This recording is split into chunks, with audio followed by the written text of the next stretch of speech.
guys, welcome back to After Dark with Folu, where we remove filters, lower defenses, and talk about the things that actually make or break intimacy.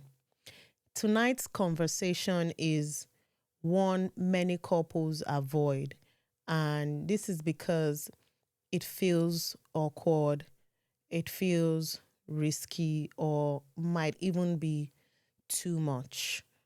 Tonight, we'll be talking on bedroom honesty.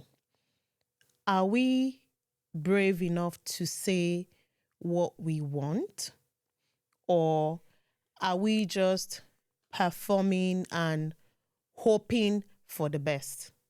Let's be honest. Many people are married to someone they love deeply, yet they are silently unsatisfied sexually. This is the honest truth. And I want you to be very honest with yourself while you're watching this particular episode. The truth is, nobody wants to be the one to say, this is not working for me. You know, everybody is trying to keep their cool. And this is what leads some couples to what I call the performance trap. Many couples are not having sex. They are acting. They are acting excited. They are acting satisfied. They are acting experienced, all in the name of peace. Some people have, and I'm being honest here, some people, they have won Oscars in their bedrooms, standing ovation performances. Meanwhile, their body is whispering, please, please, can we try something else? When honesty feels unsafe, right? Pretending feels easier. If you can't be honest with your partner, it's going to be easy for you to pretend. And that's not a good thing, really. I'll be talking about some real life story quickly that has been, shared with me by some of my listeners. Let me tell you about a couple. Let's call let's call them Kunle and Amara. Kunle thought everything was fine, right? Sex was regular, no complaints. Amara, on the other hand, had never experienced true pleasure with him. She loved him quite all right. She didn't want to hurt his ego. So she faked satisfaction every time for years. One evening, during all these random conversations, right? That just comes up, not unplanned. Amara finally was able to say to Kunle that I don't feel fully desired in the way I need. Of course, you don't expect Kunle not to be shocked. Kunle was shocked. But you never said anything. That was Kunle's response to Amara. And she replied, I didn't know how. I didn't know how to tell you how I honestly felt without losing you. That conversation was uncomfortable, but it saved their intimacy.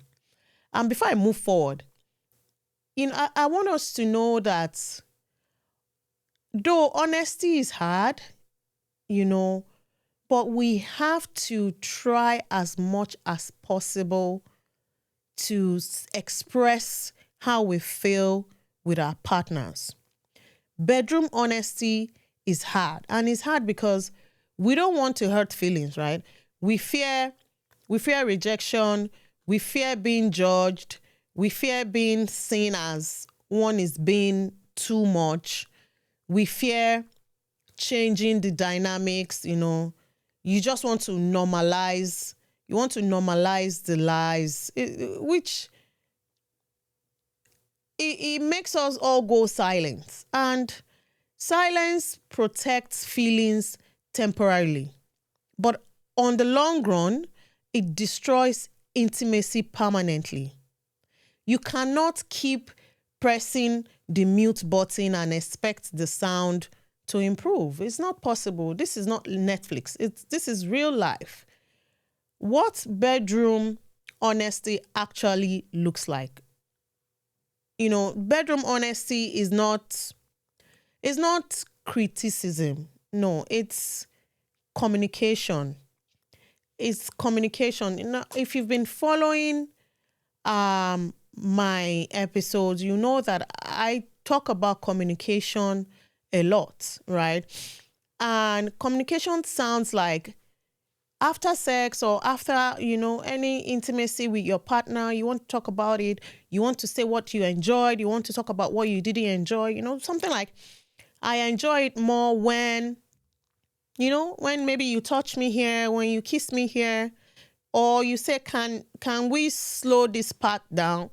Perhaps maybe Baba has been ramming, boo, boo, boo, boo, boo, it's going hard, but you're not feeling it, right? But you're there on the bed, just acting, wow, faking all manner of sounds. Deep down, you're not enjoying it, You need to be very honest with your partners. Just say it. Can we slow this part down? I feel more connected when we do this. Or probably even I'd love to explore this with you. That helps. Communication helps. Foreplay includes conversations. Yes.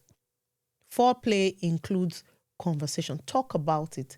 Desire grows when safety exists. If you don't feel safe, you don't expect your partner to desire you that much. No. So how to create a safe space? First, choose the right time. Choose the right time. Always. Choose the right time. Always. Do not come during a conflict, and you feel, because you and your partner, you have a slight disagreement and you feel the next best thing is to have sex and everything will go away. No, you won't be addressing the issue. No, that's not the right time. You have to lead with reassurance. You have to be able to remove blame.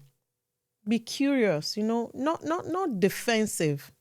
You have to remember that growth is not rejection. Honesty is an act of trust.